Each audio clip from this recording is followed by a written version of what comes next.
Coming up on this episode of Nintendo Cartridge Society, the next Sonic game comes out in 2021. Our copy of Sonic Forces only has to last another 2 years. It's dangerous to go alone, so the Nintendo Cartridge Society goes with you.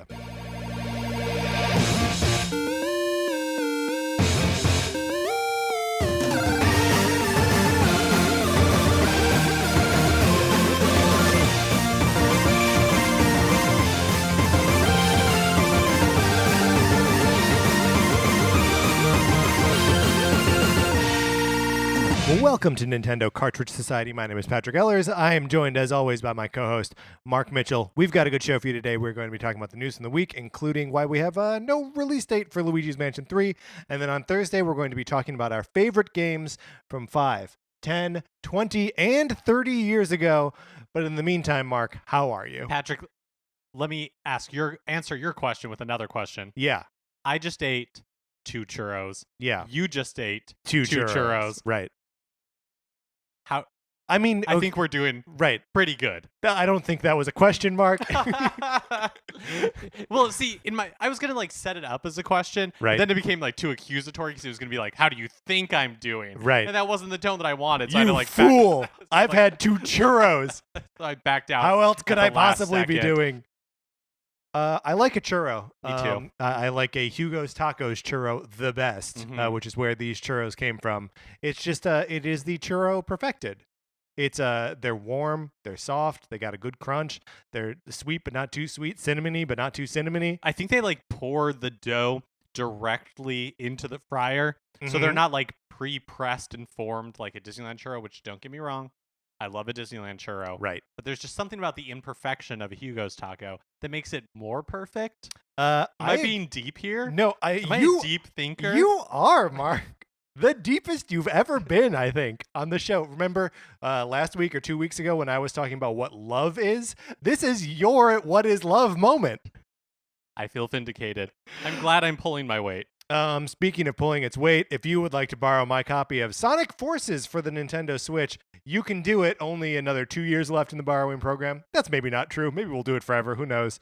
But you can write to us at Nintendo Cartridge Society At gmail.com and include a mailing address. And hey, that's where the game goes.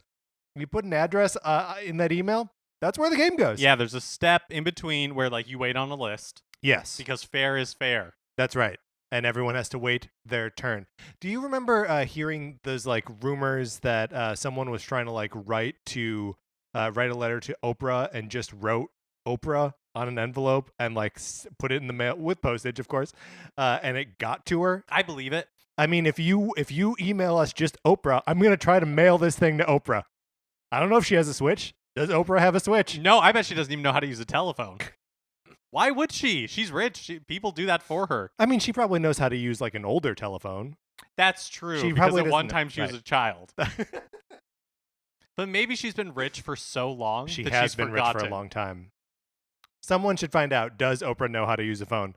Mark, before we get into stuff at hand, last week we talked about Nintendo characters that should lose their jobs. It's a fun episode. Everyone should check it out if you have not already. We have received some emails with some suggestions for other characters that should lose their job. First email we got is from Lizzie. Lizzie writes, "Hi guys, really loved your past episode. I was thinking of characters that should be fired from their jobs, and I thought of a couple. Number 1, Isabelle from Animal Crossing. Not because she's terrible at her job, quite the opposite. She should be fired or resign so that she can dedicate her time to running her own campaign for mayor. It is what she deserves." Yes. Sometimes you have to leave jobs in order to get further in life. I mean, this is exactly where I am right now. I quit my job a couple months ago, and I am working towards other things, new things, Better things. certainly better things. But yeah, sometimes you need to not have that job for a while. Lizzie goes on. Also, while he is not necessarily Nintendo, Professor Layton should be fired because he is never in his classroom. Much like Indiana Jones, he rarely ever gives a lecture. But I guess you can get away with anything when you have tenure. Maybe he's an honorary doctorate. Does that come with the title professor? Oh, that's a good point. It would come with the He's title He's not Dr. Doctor. Layton. Leighton. And you can be a doctor of like anything, right? Yeah. Take that, doctors. And then another email here from Isaac who said, love the episode, good fun. I'd like to add, Slippy Toad is a horrible pilot. Let's look at the facts. He has terrible aim, and you have to save him right at the beginning of Star Fox 64. He's a cool character, but will die and shouldn't be a pilot. Put him in the science lab. He's smart, and that's where he would be most beneficial. Yeah, that's a great pick. Yeah, I'm actually a little bit embarrassed that we didn't do any Star Fox characters. But Slippy's a great pull. Like, he should be a mechanic. That is his job. Why is he also a fighter pilot? Do you think, like, the Star Fox Force just doesn't have enough pilots? They're desperate. They need to fill seats. Well, I mean, Star Fox, they're like a band of mercenaries, right? Like, it's Star Fox. Those, like, 4 main guys, like, they're not part of the army. Yeah, but maybe they, like, need 4, and they, like, Why would they need 4? I don't know, if you're, like, going on a mission and you need to break up into groups of 2. Sure. So you always have each other's backs. Right. No one sounds has, like a team of mercenaries, something they would do. Even still, get Slippy out of there. Oh, yeah, totally agree. 100%. All right, Mark, let's get into what we've been playing this week.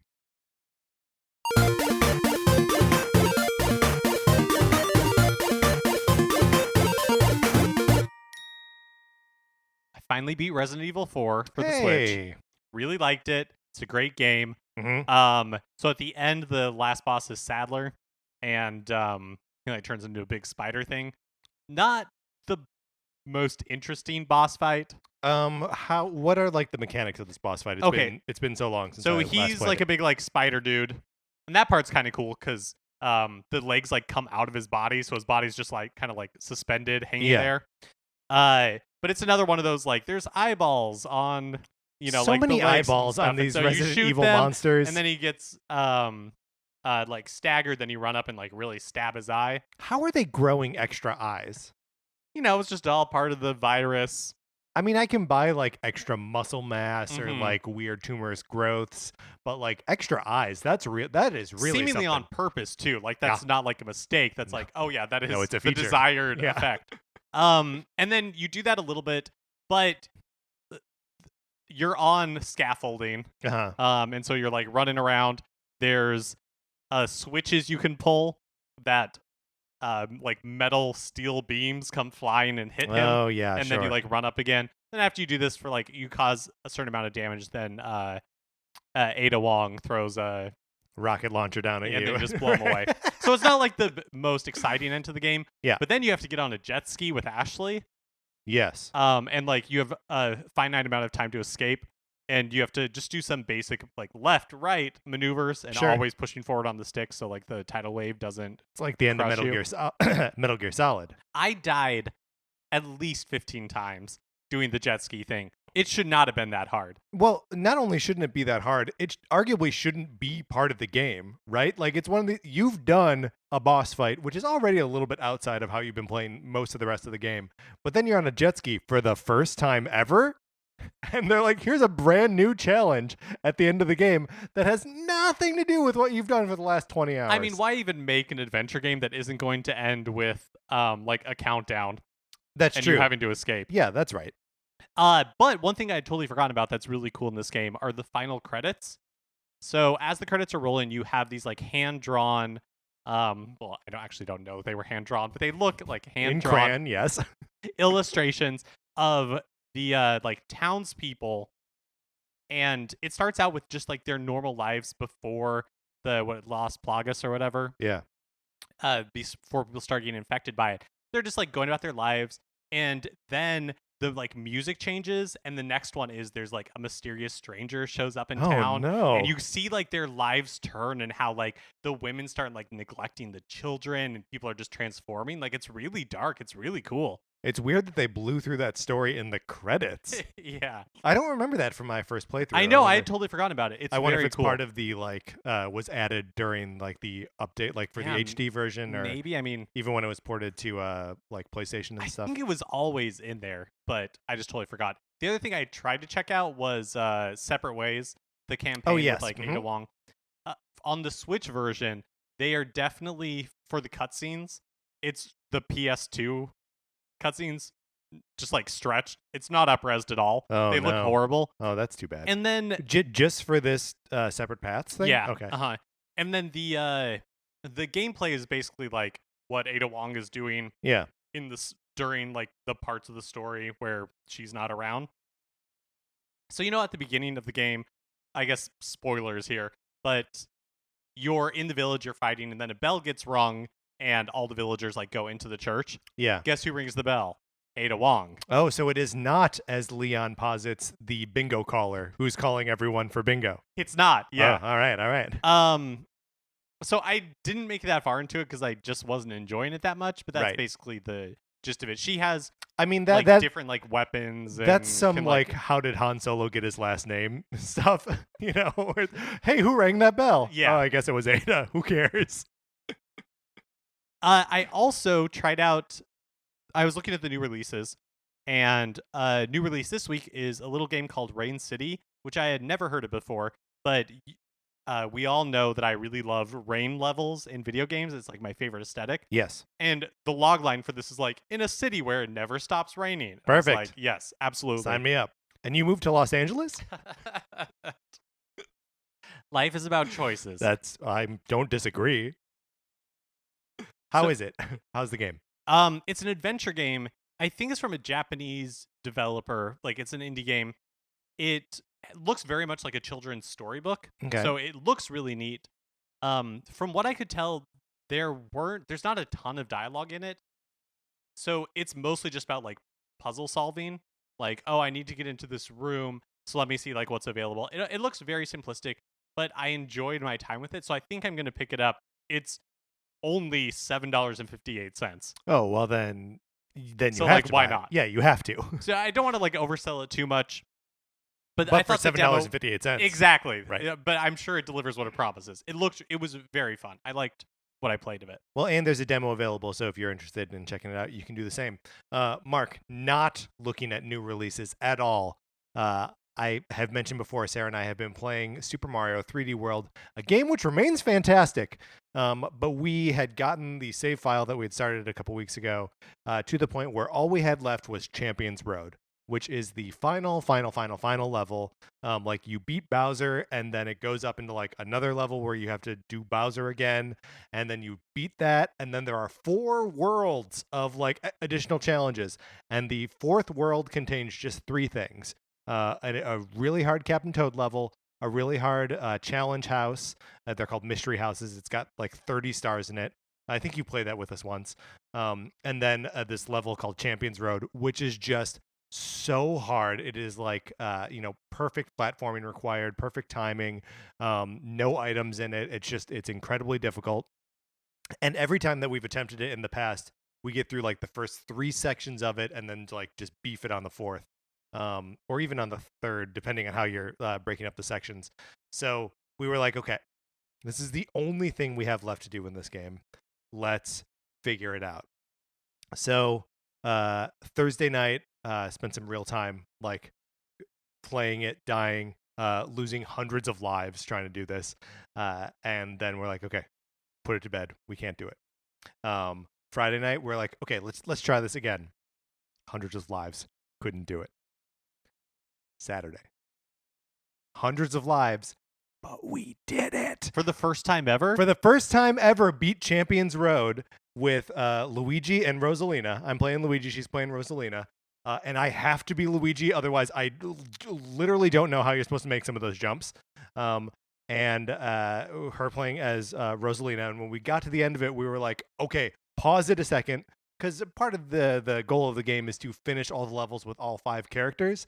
So I was like, okay, let's get some Wii remotes and like connect them and like bring the other characters in here. But we only had 1 working Wii remote. No.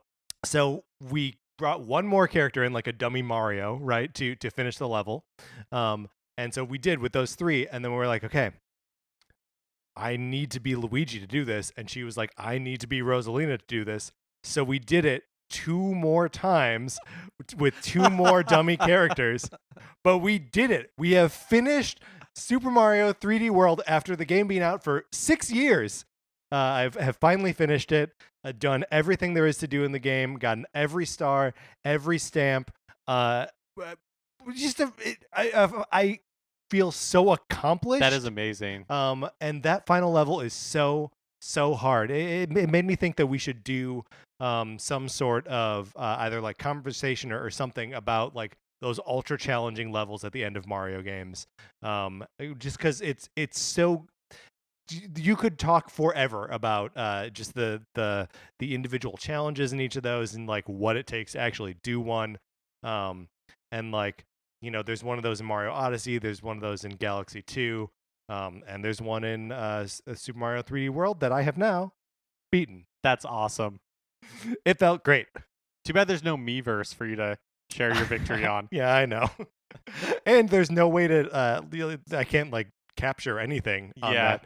It's basically just it's just on the system there. I love that once you guys did it, you were able to do it like 2 more times. That was the insane thing, is that we're like, okay, we have to do it again. And then we have to do it again. But we did it. We did it because once you do it once, next time, you're only going to burn like 30 lives getting through it instead of hundreds, like literally hundreds. The game does keep track of the number of times that you die, like on an individual save file, and this one was over 1,200. So, yeah, it's rough. I'm so glad that we did it. I am a little bit sad that now we don't have that game to play right now. Like it'll be another, couple years before we've forgotten it sufficiently to go back to it. But man, what a great game. I think we both also played Tetris 99 this weekend. Yes, participated in the Tetris Maximus Cup.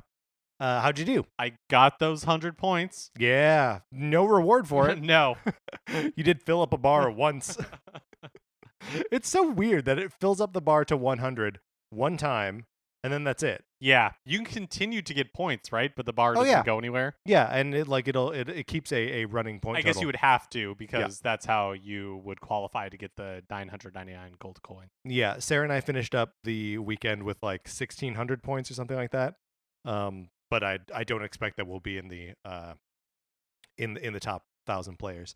I also continue to play Picross 3D 2, which is just now my go-to when I need like something with my idle hands, like if I'm watching TV or like it's late and I just need to like wind down before going to bed, play a little Picross 3D.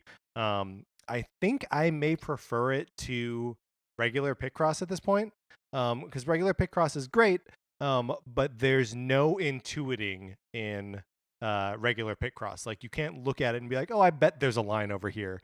Like you have to really use the logic of the game. In the 3D space, it is a lot easier to be like, oh yeah, I can tell that this is like an arm, or like this is going in this direction. And then even though I don't have like the evidence of like the numbers to say like, yeah, that's where these pieces go, I just do it anyway, and I'm always right. And then I also picked up, or not picked up, it's been on my 3DS forever, but I started replaying Fire Emblem Fates, sort of because I'm getting excited about Three Houses, and was like, man, I'm jonesing for a little Fire Emblem.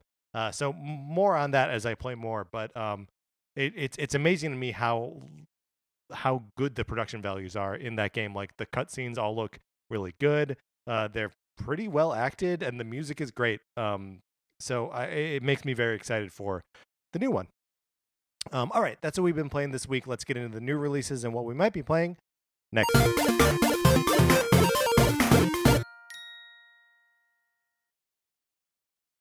Today, June 25th, Bloodstained Ritual of the Night is out for Switch, after being out on pretty much every other platform last week. Yeah, for like a week. So I know that there was a potentially game-breaking bug in the original release. Has that been patched out of that version, and will we be getting that same?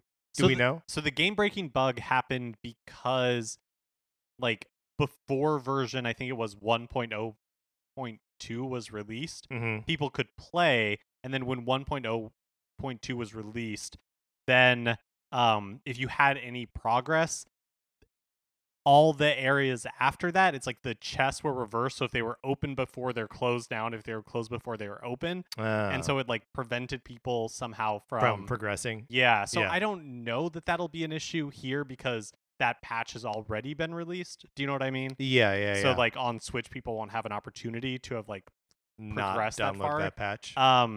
Yeah. Is my thinking. Right. Look into it. Look it up. If you're concerned about your save file not being corrupted, just make sure that you're playing a version of the game that isn't gonna lock you out of progression. Yeah, I think we were kind of nervous about this because it had a rocky development, was delayed a bunch of times. Yeah. The reviews and impressions that I've read for the other versions are really good. There's still some questions about what the performance of the Switch version will be like. Right. But I think if that all pans out well, I'm definitely going to pick this up for Switch. Mm-hmm.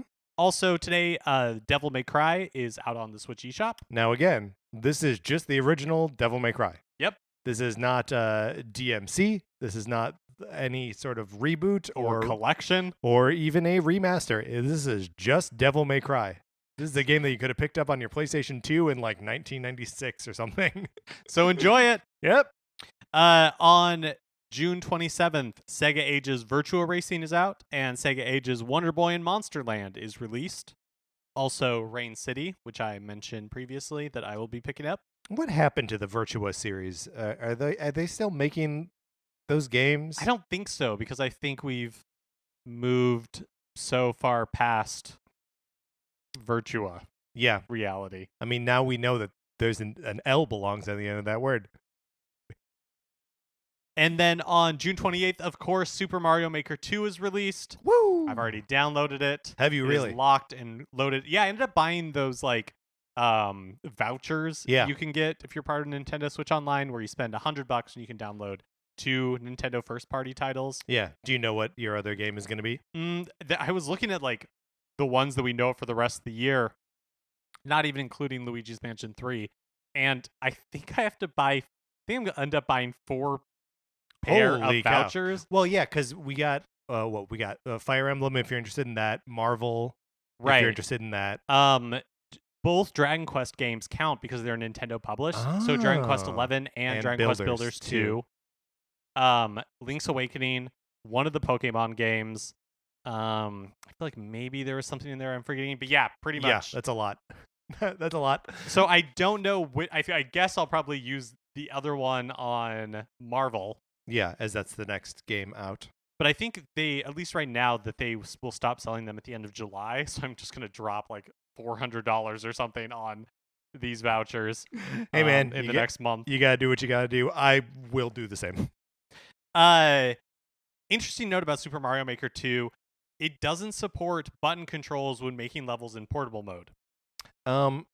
So if you undock you have to then use the touch screen controls. That's right. If it's undocked. If you set it down on the table, like do tabletop mode, then like kick the kickstand out, then you can use the buttons, but like why would you do that? That's so weird. I mean, I guess it knows because they're not connected, because the Joy-Cons aren't connected to the Switch. In tabletop mode? Yeah. Yeah. But also, there's no version of this in the US that's being sold with a stylus, right? Right. This just seems weird to me, because everywhere else they're like, oh, here's a stylus if you're interested in that. And then in the States, they're like, if you're playing it on a plane, you can't use the button controls. Yeah, I guess just like file your fingernail down like people did for like cocaine. Yeah, sure. There we go. Easy solutions. Easy solution. Cocaine nails. All right, Mark, let's get out of the new releases.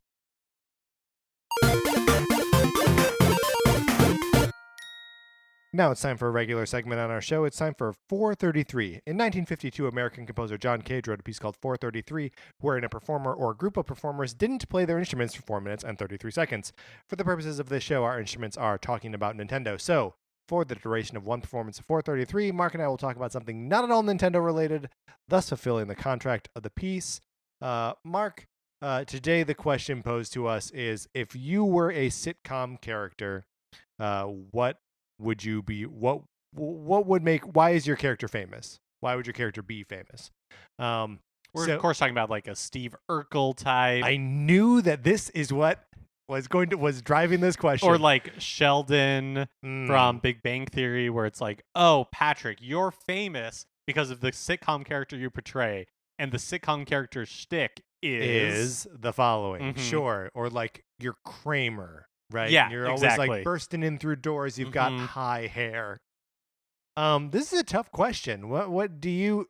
Because I don't think of either of us as particularly like shticky guys. Right. Like there's not something I would say about it. I was like, Mark is the person who does this, right? Like I feel like we are. Look, I'm just saying that we're like indefinable and like complicated people. We're like the wind. You can't pin us down. That's right. If you'll be like, I don't know, like I mean, honestly, I don't know. Okay, do you have an answer for No. this? Okay. But let's build this from the ground up. Okay. So I think you would star in a. Well, hold on. Are we in a sitcom together, or are they two separate sitcoms? I think these are two separate sitcoms. They're both on Thursday nights on NBC. Yes. Okay, in like the 90s. Yeah, absolutely. This is must see TV. Okay, perfect. You know what? I'll let you be. You're like the lead in, right? So like you have like the best spot. I've got 8 o'clock, and I'm trying to get the whatever your show is bump. Sure. You're in that outsourced time slot. Exactly. Okay. I'm gonna say you are in a workplace comedy. I'm definitely in a workplace comedy. Well, okay. So here's the thing. I have on a couple different occasions been compared to. I don't care for this comparison. Jim from The Office. Okay. I think it's because I have a wide nose and I'm friendly. But like, am I Jim from The Office? Yeah, I guess you could be. I mean, you don't have to be. Okay. I'm saying it's a workplace comedy. Right, okay. It takes place in Dallas, let's say. Okay, great. A city I know almost nothing about. That's fine. That's fine. All these things are like written in LA anyways. That's a good point. You work at say it's like an entertainment industry magazine. Because magazines, look, just shoot me. That's one. Other examples as well. Caroline in the City, was that a magazine or a newspaper? Well, she was a cartoonist, right? Yes. But I think for a newspaper, right? Presumably. I don't remember. Maybe she made a syndicated cartoon, like Garfield. So she just like worked out of her home and didn't have. I do not remember that I show. think I would be in a family-based sitcom. Sure. And I would either You're the play. Neighbor? Oh yes, I'm the neighbor. Right. Now, are you like the wizened neighbor? No, not the Wilson-esque neighbor. No, you are the neighbor who's always like coming over and they're I'm like, the pestering Mark! neighbor. Exactly. Which is a little Urkel-esque. My thing, yeah, that's true. Which I think like fits me. I would say my thing that we probably stumble into like a few episodes in, and I accidentally get famous for doing it, is like I'm always asking for like a cup of sugar, but I have diabetes. Oh. This is a dark tale, Mark. Is it? I don't think it is. What do you mean? We play for laughs. Well, of course you play it for laughs. It's a sitcom. If they can play Sheldon for laughs, then we can play your diabetes also for laughs. Look, the diabetes are not the funny part. The funny part is that I keep asking for sugar. Oh, well, very good. We were accompanied today by pianist Kyle Shaw. All right, Mark, let's get out of 433.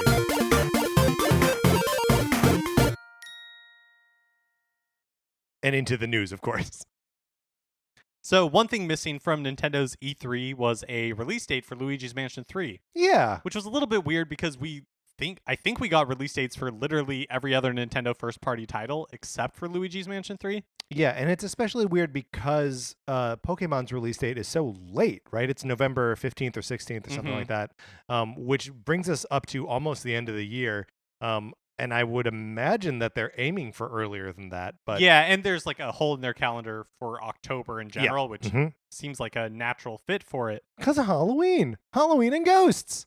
So in an interview with Polygon, Bill Trinan, the senior product marketing manager of Nintendo of America, explained, saying that Next Level Games is, quote, putting a lot of care into the game. We want to let them put the care into it they want, so we're waiting on them to let us know, and we'll solidify the release date.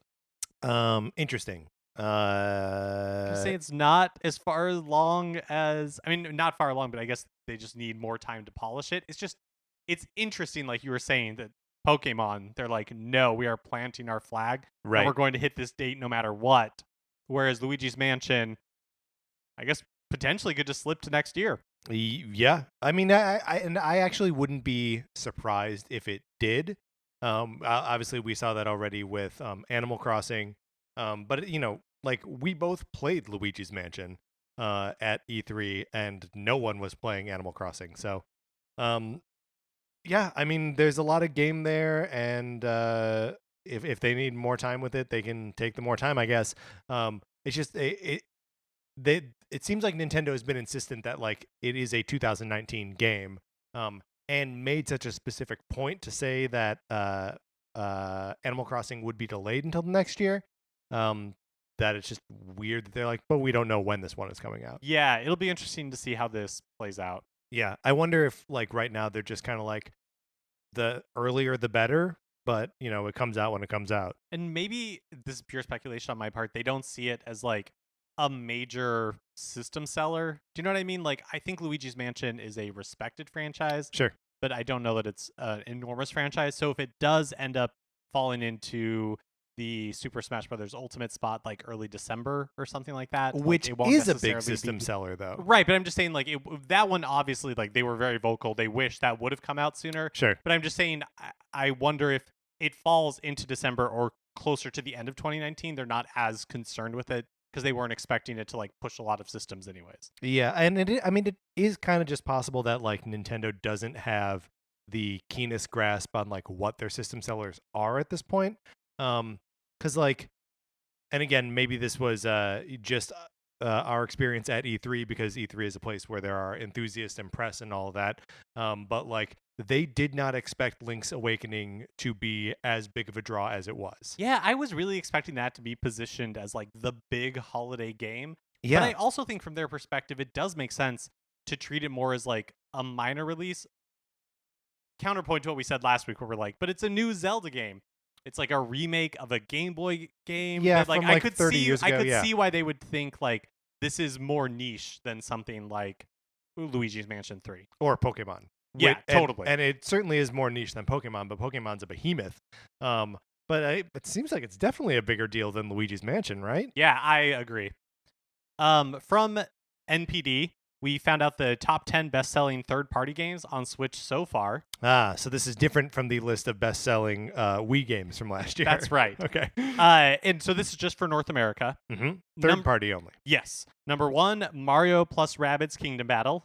I think no real surprise there. Mm-hmm. Number 2, Crash Bandicoot Insane Trilogy. All right. Yeah.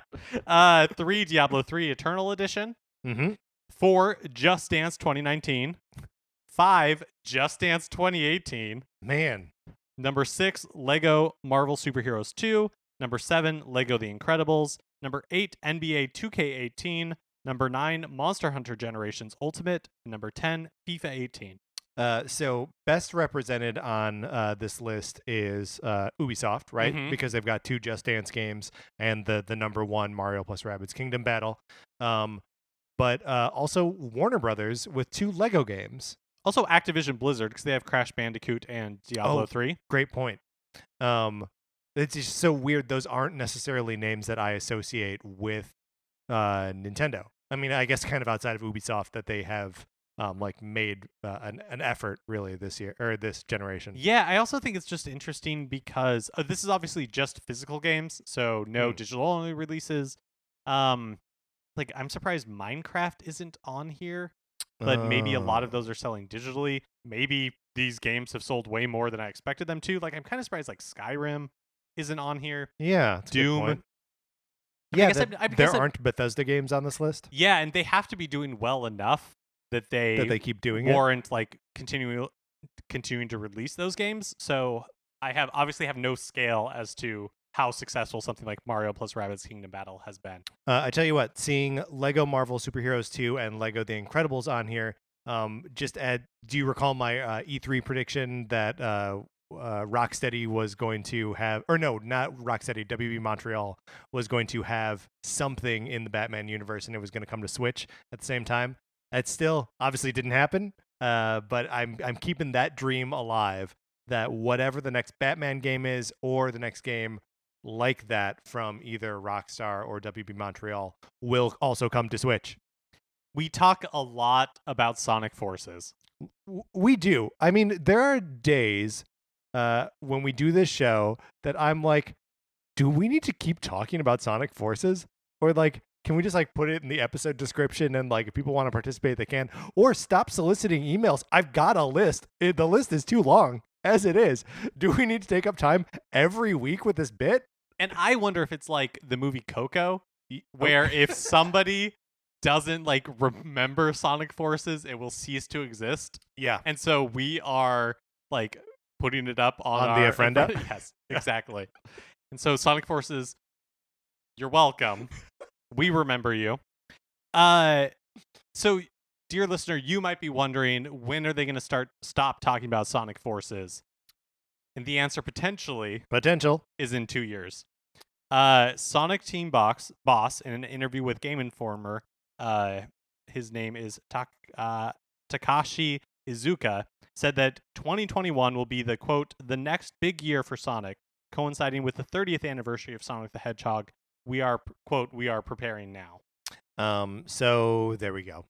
New Sonic the Hedgehog, the next, and you know, we've read stories on the show before about that they like learned something from Sonic Mania, and they're like, oh, we get why people like Sonic now. Then the next game we make is going to be a good one. Well, I mean, that part they've never said. I'm inferring. It'll be really interesting because it has been. I mean, it will have been 5 years since the last Sonic game, assuming that nothing else comes out between now and then.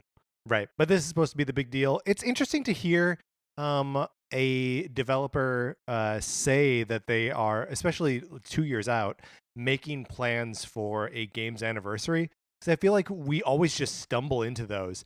And then Capcom is like, I don't know, put out Mega Man Cross Street Fighter, you know, like, which is a fan project that they just like amplified. Yeah, I mean, I feel like Nintendo suffers from that as well. Maybe Totally. not so much anymore, but do you remember when it was Mario's like 30th anniversary or something like that during the Wii years, and they didn't do anything except put the Super Mario All-Stars ROM on a Wii disc and sold like 8 million copies of it. And it wasn't even the version of it that includes Super Mario World. Like, it was just the first 3 Mario games. It's such a weird little package. Yeah, it's I mean, people are so susceptible to like buying things out of hype. It's weird that they don't like take these anniversaries, especially because they come up all the time. Like every 5 years is a bankable anniversary, and Nintendo's got like 100 franchises they could do this with, and they just don't. Yeah.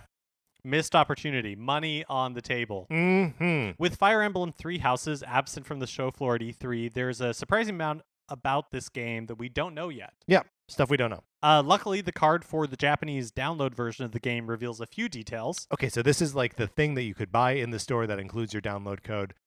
They are available in Japan right now. Obviously, you can't download the game until it comes out in a couple weeks.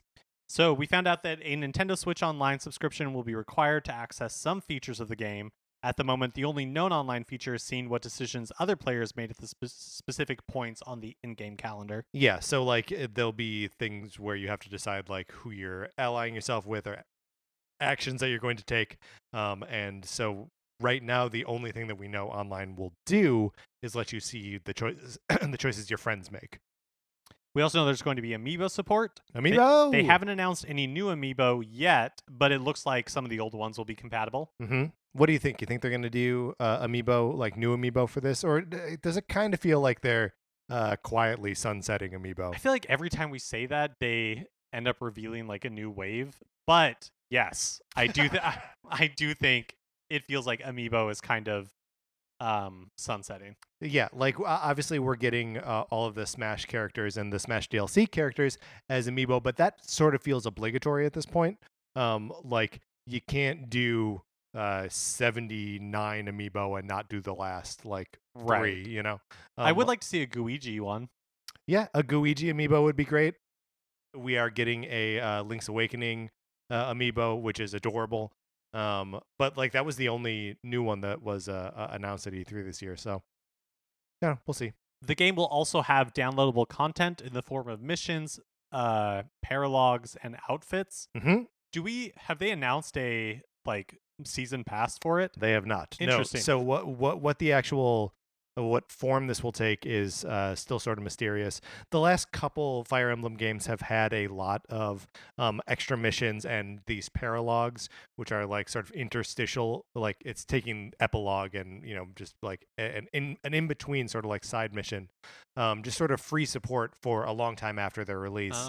So I wonder if they're going to just follow that exact same sort of pattern here. They say outfits, which is kind of interesting. That's not really been a part of the Fire Emblem games that I've been playing. So yeah, I mean it'll be interesting to see what kind of content they're going to provide to this thing post launch. In an interview with IGN, Nintendo's Eiji Aonuma revealed that some of the younger developers on Breath of the Wild are citing Red Dead Redemption 2 as an influence on the sequel. Yes. This is perhaps notable because Breath of the Wild director Hidemaru Fujibayashi was said to have been playing Skyrim during development of the first game. So I guess it's just they're looking at not only the greatest hits of open worlds past, but now of open worlds present in Red Dead Redemption 2. In a separate interview with IGN, Aonuma was asked about the game's connection to Majora's Mask. He said that while the new game is darker in tone, it's neither related to or inspired by Majora's Mask. Which is just one of those great questions where the person who asked it had something in mind. Totally. And then Aonuma was just like, No. I get why you're asking that, but no. That seems like such a great job. What, from Aonuma? Well, yes. I mean, applause all around. But like, just to be that person that one knows everything about what's going on with Zelda. Which everybody wants to be that person but then also to be the like crusher of dreams in interviews, just casually, just like no. And in his head, he's like, I don't even like Majora's Mask. Oh man. Because he doesn't like all of these games. Oh yeah, no, probably not. Although in that same or one of those interviews, Aonuma was saying that he's been playing a lot of Link's Awakening, obviously, and Cadence of Hyrule, so he's like inundated with Zelda games. Oh yeah, but he's also said that like he didn't work on Link's Awakening, like he'd never really played it before. And I like that because they are human, right? It makes me feel fine for not playing games. Yes. There's been a lot of teases about the Wonderful 101, which was a Wii U exclusive game, maybe coming to Switch. Platinum Games boss Atsushi Inabu said, quote, "The Wonderful 101 is obviously something that we hold near and dear to our hearts, and so we've talked to a lot of different people about what it is and what it means. We've done a lot of intel gathering, and the only thing that I can say right now is that I'm glad we did. I'm glad that we talked to a lot of different people." I'm assuming he's glad because he talked to a lot of different people and people were like, no, don't bring that to Switch. And he was like, boy, I'm glad we did that. You can close the book on that one. The end. Haven't there been a bunch of, like, not just recently, but throughout the Switch's lifespan, maybe even before, like back when we were calling it the NX, where we were like, oh yeah, and then Wonderful 101 is probably going to come. Yeah, well, just because they, like, Platinum Games tweeted things like the characters from the Wonderful 101, like playing with Switch, like stuff like that. But maybe it's just characters that they obviously hold near and dear to their hearts. Right. But who are they asking? They're just like walking around Japan. Hey, if they've asked you about the Wonderful 101 coming to Switch, email us at nintendocartridgesociety@gmail.com. Finally, Twitter user Comet Metal shared a discovery they made about the dog model in Super Mario Odyssey. Turns out that the Shiba Inu model is a direct port of the dog model from Nintendogs Plus Cats from the Nintendo 3DS. Huh. I mean, it looks very nice. It's very nice. But of course, as we always say on Nintendo Cartridge Society, lazy developers. Oh, no, Mark. I don't. Getting my Fedora, we're turning into one of those shows. No, we are not. Now, I'm not.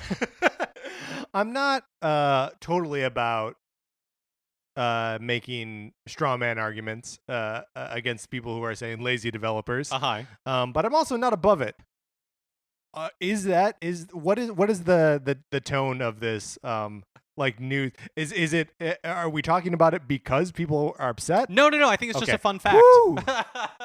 I know, what a relief. Because I feel like the news around games right now is so like tied up in that sort of crap. Oh, absolutely. Of people being like, hey, developers, and then maybe like two weirdos on a message board are saying it, and then a bunch of people are like firing back. I'm talking about Tifa and Final Fantasy VII. But it seems like there's just so much conversation, and it's like, guys, let's all calm down. Yeah. But yeah, the Shiba Inu is cute. Yeah, it's just fun. Yeah. Okay, Mark, let's get out of the news.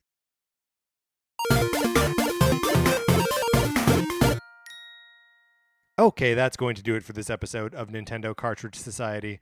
If you like the episode, you should rate, review, and subscribe on Apple Podcasts. You should also share the episode on Facebook or Twitter or wherever you share stuff. On Twitter, I'm at Patrick_Ellers. Mark is at MK Mitchell, and the show is at Nin Cart Society. You can check out the Facebook page, which is just Nintendo Cartridge Society. Olivia Duncan made our logo. Our theme music is provided by 8-Bit Betty. You can get more of his music by going to 8bitbetty.com or by listening right now. For my co-host, Mark Mitchell, this is Patrick Ellers saying thank you for listening.